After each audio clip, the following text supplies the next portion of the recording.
예, 2부 시작하겠습니다. 쉬는 시간 동안에 안진아 연구원이 잠이 깼어야 되는데 1부 하는 동안 계속 졸고 있었습니다. 안 졸았어요. 계속 졸고 있었고 자기 할 말도 없다고 계속 찌꺼기처럼 있고. 팀장님 오늘 옷도 되게 멋진 거 입고 아니. 왔는데 굿자. 누가 아동복이라고 말해가지고 열받아가지고 있는데 굿즈인데 말이에요. 여하튼 중국 애들이 정말 그런 소비재 사치재들은 많이 소비하지 않나요? 진짜? 명품이요? 엄청 사오죠. 아니 싫어한데 전에 한번 우리 누나가 미국에서 나와가지고 명동에 갔었어요. 명동에서 이제 있다가 있는데 그 명동 명품관에서 어떤 중국 아줌마들 진짜 추리닝 같은 거 입고서 사방에 옷을 이만큼 들고서 그럼요. 바닥에 앉아 있더라고. 좋겠다. 돈 진짜 많이 사. 이렇게 부럽다. 반응해요. 진짜 비싸더라고. 그럼 그런 분들이 이제 돈을 많이 쓰고 다니면 경제가 살아나는 거죠. 중호야 그거 아니야? 너 샤넬 원래 오리지널 백 있잖아요. 네. 그건 사고 싶어도 못 사더라고. 어떤 거요? 샤넬 오래된 샤넬? 스타일 있잖아. 클래식 백? 네. 그거는 뭐 사고 싶어도 없다며 품절돼서. 그 무슨 캐비어 소재 막 이렇게 되면 웨이팅 걸어야 되고 이렇게. 역시 많이 해봤거든. 뭔 얘기하는지도 몰라. 뭔 얘기하는지도 모르겠다 나는. 아니 스크래치가 덜 나는 소재는. 갑자기 눈이 초록초록해지네. 잠을 계속 졸려요 나한테 갑자기 보이더니 갑자기 백 얘기했더니. 역시 백 얘기 뭐 이런 거 해야 되는구나. 그치. 그냥 아니 그거 한번 쓰지 그래. 사치품에 대해서. 저요? 쓰고 한번 싶어요. 해봐. 글로벌하게 사치품 쓰면 되지. 럭셔리 저 진짜 브랜드. 잘 쓸 수 있어요. 요새 LVMH. 발음도 안 되네. 그거 되게 주가도 좋고 나중에 한번 LVMH 작년에 엄청 올랐었는데. 네. 자료 쓰자마자 다음 대로 얘기하고. 그래요. 베트남을 이야기합시다 그러면. 뭘 준비하신 거죠? 네, 저는 주목하자고 했는데 왜 주목해요? 베트남 증시에 대해서 이번 자료는 준비를 해봤고요. 한국인들이 상처가 얼마나 컸는지 모르지 베트남 증시에서. 그래서 이제 다시 시작하자고. 정말 다시 시작해. 이거 듣고서 막 갑자기 던져버리는 거 아니야? 아니 다시 증권사 놈들 또 시작이라고 저거 막 이러는 이제 거 많이 아니야? 빠졌으니까 이제 들어가셔도 되고요. 그래요? 네. 그래서 앞에서 이제 신중호 팀장님이 말씀하셨듯이 이제 중국의 이런 질적 성장이라던가 내수 성장이 이뤄지면 이제 해외 쪽으로 이제 중국의 위안화 바잉 파워가 증가할 것이다라고 봤는데 그 해외가 구체적으로 좀 아세안이나 아시안 지역으로 보고 있고요. 그 가운데에서 또 아세안 지역 가운데에서 또 특히나 베트남이 좀 더 유효해 보인다라고 진짜 베트남이 좋네요. 말씀을 드리고 있습니다. 그래서 그쵸. 작년에는 좀 많이 깨졌어요. 그래서 연간 수익률 기준으로 그렇게 사실 많이 깨진 것도 아니에요. 한 9.3% 정도 떨어졌는데 아니, 뭐 주가 말고 네. ROE 같은 거. ROE나 이런 25% 가까이 것들은 기업의 이익 개선세나 EPS나 이런 것들은 지속해서 높아지고 있는 추세이고요. 다만 좀 글로벌 무역 분쟁 때문에 좀 아시아 지역 신흥국 전반적으로 많이 빠지면서 증시는 한 9% 정도 빠졌습니다. 근데 다시 좀 연말부터 오르기 시작해서요. 지금 현재 종가 기준으로 봤을 때 연초 대비 한 7.7% 정도 오르고 있고요. 그래서 지난 1년 동안 떨어진 낙폭을 좀 많이 회복하고 있는 과정에 놓여져 있다라고 봐주시면 될 것 같습니다. 네. 뺑 얘기할 땐 목소리가 상기되어 있었는데 왜 베트남 얘기하는데 활기가 없는 거예요 지금. 아니, 할 얘기가 그러면 안 돼 지금. 자기가 쓴 자료를 이렇게 고생해 써놓고서. 할 얘기가 없는 게 아니라 그냥 객관적인 팩트만 말씀을 드리고. 너 미 먼저 하잖아. 저 활기가 없어졌잖아 갑자기. 베트남을 안 가봐서 잘 안 하다요. 근데 베트남 의외로 진짜 좋다고 하더라고요. 가보시면. 많이들 가시더라고요. 네, 그러니까 많이 유럽의 향기가 많이 남아있다. 그게 이제 프랑스 어. 식민지였으니까. 가봐야겠네요. 네, 프랑스 꼭 가보십시오. 식민지. 제가 제일 좋아하는 영화들이 약간 야해서 좀 그렇지만 연인이라고 알아요? 듀라스? 나는 정말 그 예전에 영화 네. 프랑스 문화 같은 것도 내가 되게 좋아하는데 듀라스 이번 에세이 나왔길래 내가 의외로 그런 책 좋아하잖아. 맞습니다. 와 완전히 다 쳐다도 안 보고 뭐 이 소리야. 그래 합시다. 그래. 뭔지 모르겠. 오케이. 그래서 3페이지 보시면 이제 거래대금 같은 경우는 18년도 한 4월, 5월까지는 꾸준히 증가하면서 지수도 이제 급격한 상승을 보이다고요. 18년 하반기 약간 들어서면서 미중 무역 분쟁이 격화된 시점을 기준으로 좀 거래대금 급감하면서 지수는 많이 빠지는 모습입니다. 그렇지만 이제 밸류에이션이라던가 EPS 그로스를 보면은 여전히 좀 EPS 개선 대비 밸류에이션은 약간 좀 최저 수준에 있어서 증시 매력도는 여전히 좀 매력적이다라고 봐주시면 될 것 같고, 그렇다면 이제 베트남 증시의 이제 리스크 요인으로는 뭐가 있을까라고 봤을 때, 나 궁금한 게 EPS랑 이 데이터는 어디서 따온 거예요? 아 이거요? 이거 블룸버그랑 그 다음에 레피니티브라고 레피니티브가 이름이 예전에는 톰슨 로터스인데 톰슨 로이터인데 이제 레피니티브로 바뀌었고요. 얘네가 그 표본이 많지 않은 상태에서 할 것 같다는 생각이 들어서 아닌가? 네, 그래서 둘 다 이제 비교해서 뽑은 데이터고요. 네. 오케이. 그래서 베트남 같은 아세안 같은 경우는 이제 톰슨 로이터 데이터 많이 썼고 이제 베트남은 블룸버그 데이터 기준입니다. 네. 아무래도 이 나라들은 그런 데이터들이 약간 좀 많이 빈약하고 기업들도 재무제표도 좀 제대로 공시가 안 되어 있는 게 많고 네, 좀 그래서 데이터를 좀 만들 때 애를 먹었어요. 그러니까 데이터 만들 때 약간 조심하면서 한번 체크를 해보셔야 될 거예요. 네. 예.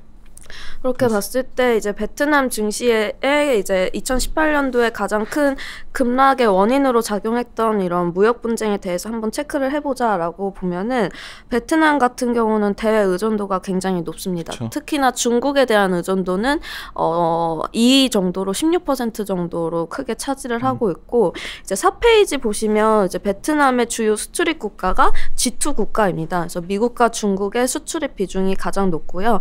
특히나 수출 같은 경우는 미국의 비중이 높고 수입에 있어서는 중국의 비중이 1위를 차지를 하고 있습니다. 그럼에도 불구하고 이제 G2 무역 분쟁이 이뤄졌음에도 불구하고 18년도에는 이제 경상수지라던가 무역수지가 모두 다 흑자를 기록하는 모습을 볼 수가 있습니다. 5페이지에 실어놨는데요. 상품은 좀 적자를 실현했지만 서비스 쪽에서 좀 흑자를 내면서 경상수지 전체 플러스 유지를 하고 있고요.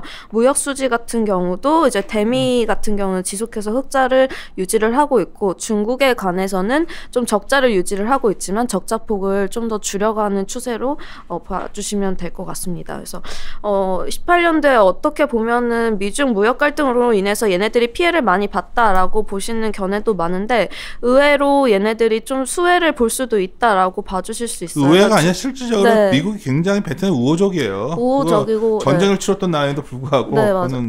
예. 그래서 미국 같은 경우는 수출입 품목을 6페이지에 보시면 사실상 얘네들이 베트남이 미국에 대해서 흑자를 지속을 하고 있지만 대부분의 품목들이 중국이랑은 좀 정반대 성향이에요. 중국 같은 경우는 좀 고부가 가치 제품이라던가 뭐 이런 것들에 대해서 견제가 심한 반면에 베트남이 미국에 대해서 흑자를 기록하고 있는 품목은 뭐 섬유 의복이라던가 직물이라던가 이런 저부가 가치 산업이 대부분이기 때문에 미국 측에서도 좀 견제를 흑자를 내고 있긴 하지만 그 부분에 대해서 견제를 이렇게 중국에 비해서는 하고 있지 않는 상황이고요. 잠깐만. 심팀장. 네. 이거 보면 옛날에 중국이 미국에 많이 팔던 걸 베트남이 많이 그렇죠. 대체해 나가고 대체했네 있고, 이미. 네. 대체해 나가고 어쩌면 대체주로서 역할로 많이들 보고 있는 상황인데 작년에는 안 좋았던 게 뭐냐면 첫 번째가 대외 의존도가 180%다 보니까 무역량이 축소되면 이게 플러스가 나더라도 전체적인 Q 자체가 줄어들게 되면 나라 전체 성장에 대한 기대치가 떨어지기 때문에 주가가 안 좋았던 것도 있고요.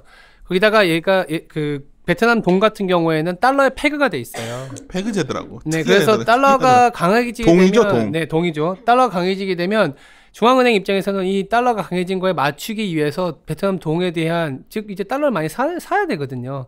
그런 부분들 때문에 외환 보유고가 많이 소진될 거다. 뭐 여러 가지 그러면 탑라인이 개선이 안 된 상황에서 돈만 소진되는 거 아니냐 해서 또 이머징에서 자금도 빠져나갔었고요. 이런 부분들이 겹치면서 사실 견주한 펀더멘털에도 불구하고 주가가 좀 그래도 많이 9% 가까이 하락을 했었던 부분이죠. 안진아 연구원이 기침을 자꾸 해가지고 내가 죄송합니다. 신중어치에 말 시키니까 됐어요. 엄청 내가 젠틀해 보였어요.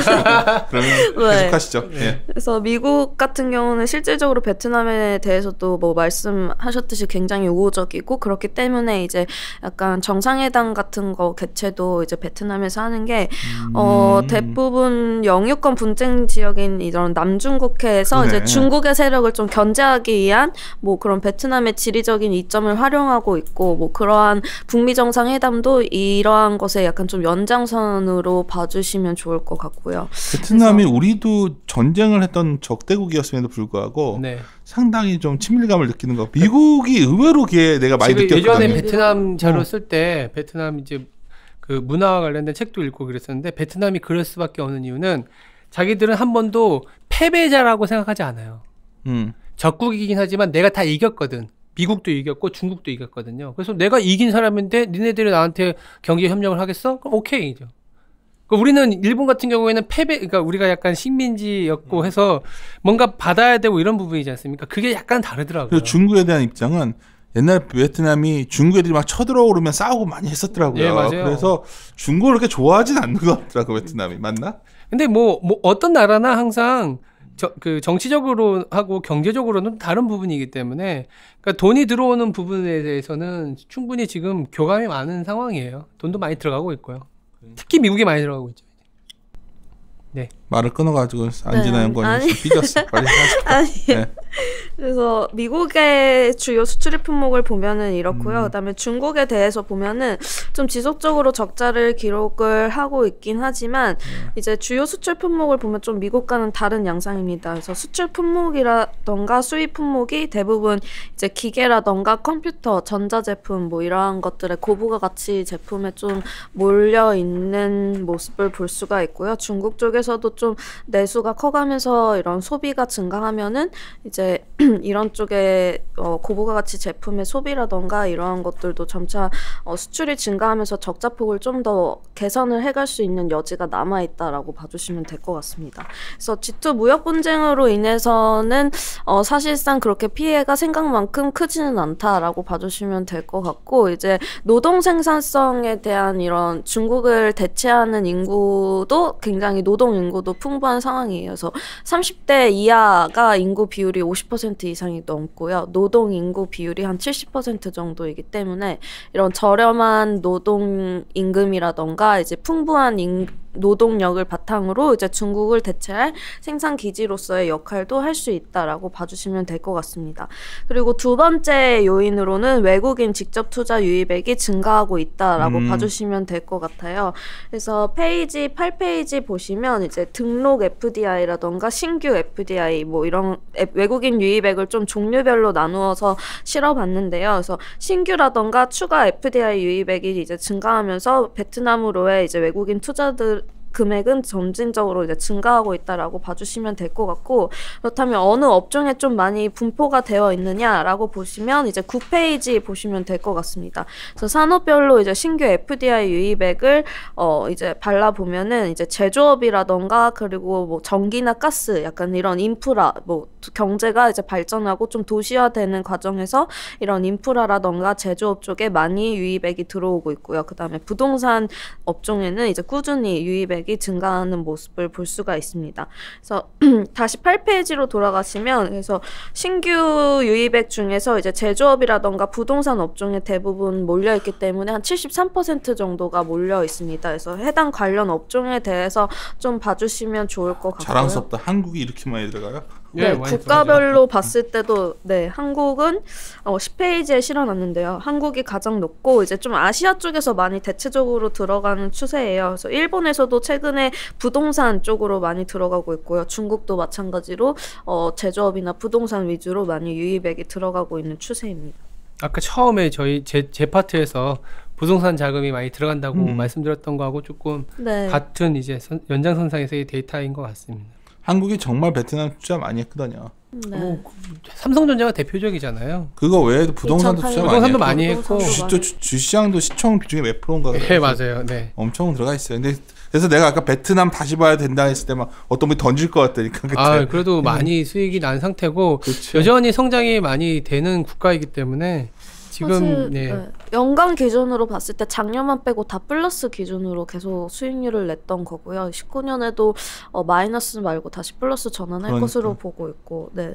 한도 의외로 좀 안정적인 것 같아요. 네, 환율도 얘네들은 사실상 고정환율제라 그래야 되나? 그러니까. 약간 반고정환율제라 그래야 되나? 그렇게 봤을 때 이제 그림 여기 올라가는 PPT에는 실어놓진 않았는데요. 그래서 자료에는 이제 37페이지에 아세안 지역 대비 이제 2018년 기준으로 달러 대비 이런 신흥국들의 그러니까. 통화 절상률이 얼마나 되는지 실어 놓았을 때 이제 베트남은 한 2.2% 정도 절상되는 모습을 보였고요.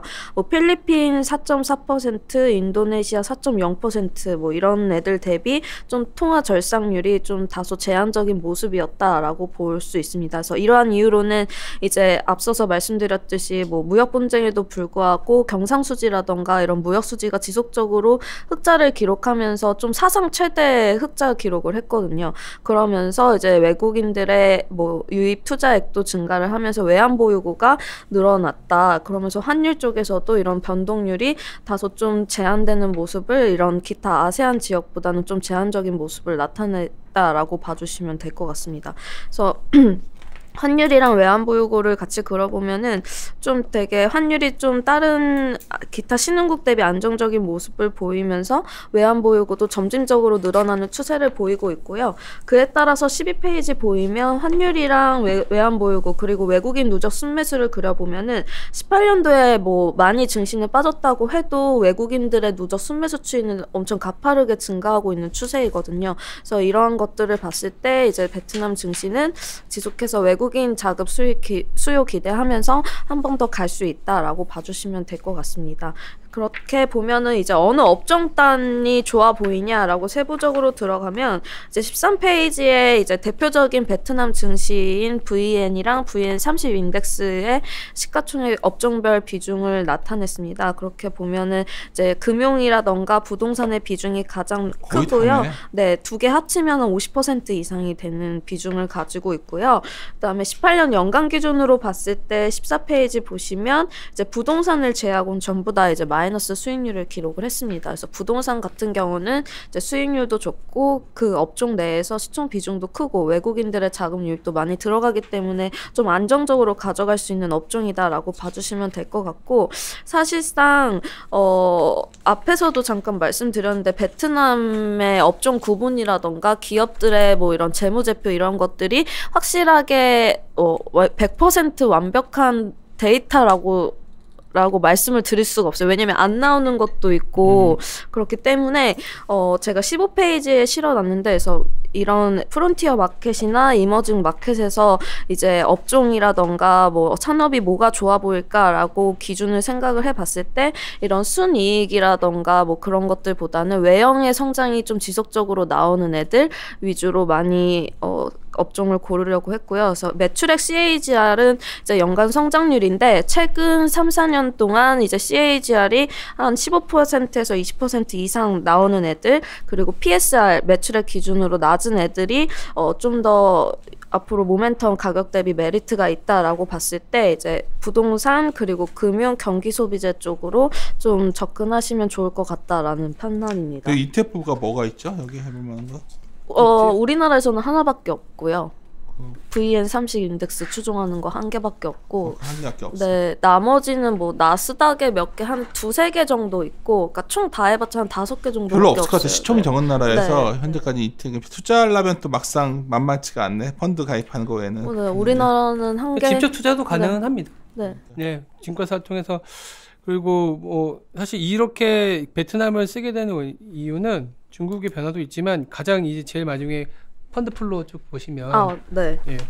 그래서 제가 네. 파트 3 펀드 플로우 있는데 그 얘기는 필요 없지만 좀 얘기를 말로 좀 해주세요. 이 펀드 플로우는 제가 위클리로 이제 2018년 들어서면서 이제 처음 발간한 자료고 19년. 네, 2019년 자꾸 2018년 얘기하나 보네. 19년부터 새로 시작한 자료고요. 매주 화요일마다 발간을 하고 있습니다. 지금 한 달치 모은 거 보여주는 네, 거죠? 한 달치 모은 데이터를 기준으로 이제 아이디어를 뽑아봤을 때 이제 주식형 자금은 글로벌 전체적으로 봤을 때 순유출이고요. 1월 한 달간 이거 갖고서 얘기가 많아요. 그러니까 들어오다가 멈췄다 이거야. 네, 그래서 네. 외국이 팔기 시작했다. 네. 다 왔다 이런 말들 하는데 겨우 한 달. 그렇지.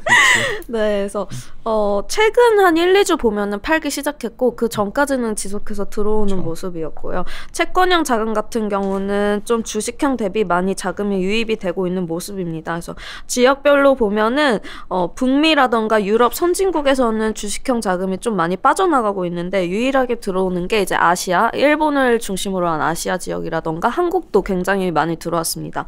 그래서 일본과 아시아 그리고 아세안 지역으로 주식형 자금이 유입이 되는 모습을 볼 수가 있다라고 봐주시면 될 것 같고요. 그러한 펀드 플로우에 의해서 좀 아시아 쪽이나 이머징 쪽이 좋아 보인다라는 아이디어를 갖고 이번 자료를 내게 된 계기였습니다. 그래서 이거는 매주 업데이트를 하고 있고 향후에도 이게 데이터가 쌓이면 이제 이러한 뭐 펀드나 수급, 뭐 자금의 이동을 살펴보고 관련된 자료 발간할 예정입니다. 그 54페이지 자료 54페이지 보시면 국가별 주식형 펀드 자금액 유의 추이가 있는데요. 그쪽에 보시면 마이너스가 많은데 플러스가 된 것들 보면 아시아 쪽이 한국하고 중국이고요. 최근에 동남아 쪽 보시면은 베트남 쪽이 좀 눈에 보여요. 그래서 무역 갈등 이슈로 인해서 상당히 많이 빠지고 저평가되고 자금 유출이 많았던 쪽으로 자금이 좀 들어오는 모습이 좀 보이다 보니까 그러면 펀더멘털한 내용도 좀 체크도 하고 더불어서 중국의 변화로 인해서 수혜를 볼 수 있는 게 사실 한국도 마찬가지이긴 하겠지만 또 베타가 큰 게 또 베트남이다 보니까 베트남에 대한 관심도 좀 가져야 되지 않겠냐는 생각에서 자료를 작성했다고 보시면 될 것 같습니다. 원래 오늘 나온 자료인데 오늘 지금 녹음을 했으니까 오늘 올라갈지는 잘 모르겠는데 하여튼 우리 매크로 쪽 얘기했습니다. 그래서 글로벌 전략 이제 안진아 연구원이 계속 해줄 텐데 네. 중국의 변화 요인을 보면은 베트남 같은 데서 기회가 생길 수 있다. 뭐 이렇게 오히려 가장 미중 무역 분쟁으로 피해를 봤던 나라들이 이런 것들이 좀 완화가 되면 오히려 더 반등이 좀 더 세게 수혜를 받을 수 있지 않을까. 마음이 가요 그냥 박한서 감독 때문에. 그래서 영화 디어 헌터도 베트남 지옥의 묵시록 뭐 영화들 좋은 것들 항상 기억나. 그게 아니라 막상 가본 사람들 얘기 들으면 베트남 굉장히 풍요롭다고 하더라고요. 가보고 싶다. 못 갔어요. 너무 네. 기회가 되면 한번 그래요. 네. 예, 이런 이리온 시즌 4의 34회였나 하여튼 마무리 네. 짓도록 하겠습니다. 예, 마무리 짓겠습니다. 이리온으로 이리온.